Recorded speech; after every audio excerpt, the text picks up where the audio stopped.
সকালবেলায় পুকুর পাড়ে বসে আছে শুভ। তার হাতে একটি সাদা কাগজ। হঠাৎ পেছন থেকে ডাক আসে, শুভ, ওই শুভ। এতক্ষণ ধরে কি লিখছো বলো তো? তোমাকে ডাকছি, শুনতে পাচ্ছ না? কিছু না, তোমার জন্য একটা চিঠি লিখছিলাম।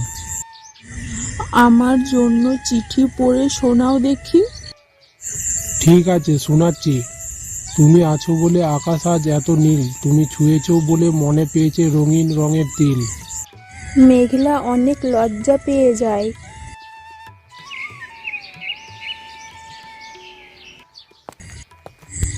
মেঘলা হাঁটছে মাঠের রাস্তা দিয়ে।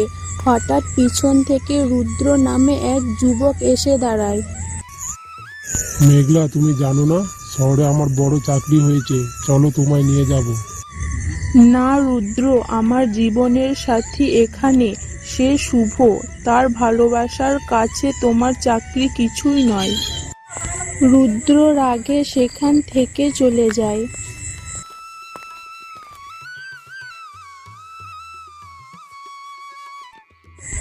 শুভ বসে আছে, আবার হঠাৎ মেঘলা এসে বলে,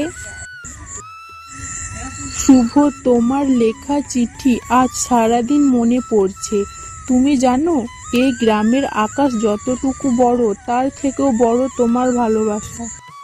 তুমি কি সত্যিই বলছো? হ্যাঁ, আমি চাই তুমি আমার জীবনসাথী হও। রাত্রি নেমেছে, চাঁদের আলোয় শুভ আর মেঘলা বসে গল্প করছে। দেখো শুভ, এই চাঁদ, এই আকাশ, সব কিছু আজ আমাদের জন্য হাসছে।